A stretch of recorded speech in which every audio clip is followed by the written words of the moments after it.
No me hable usted de los banquetes que hubo en Roma, ni del menú del Hotel Plaza en Nueva York, ni del paisaje y los pagrases de paloma, ni me hable usted de la langosta al servidor, porque que a mí sin discusión me quita el sueño, y es mi alimento y mi placer.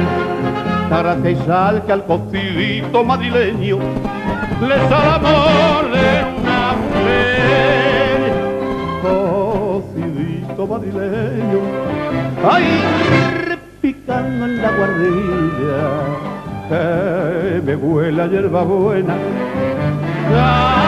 verbena en la visilla. Cocidito madrileño del ayer y del mañana, pesadumbre y alegría de la madre y de la hermana. A mirarte con ternura yo aprendí desde pequeño, porque tú eres gloria pura, porque tú eres gloria pura. Cocidito madrileño, ¡habla!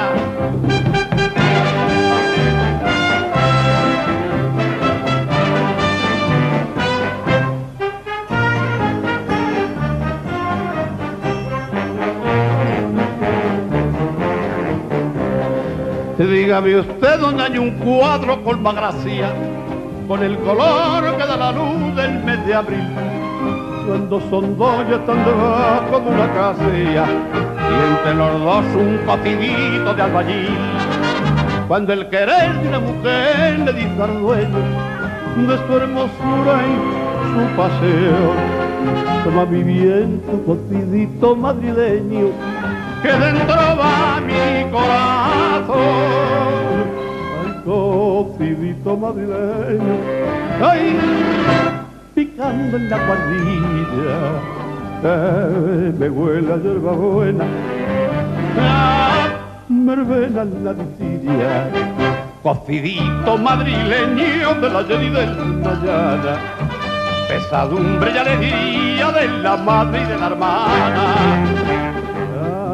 Mirarte con ternura yo aprendí desde pequeño, porque tú eres gloria pura, porque tú eres gloria pura. Cocidito madrileño.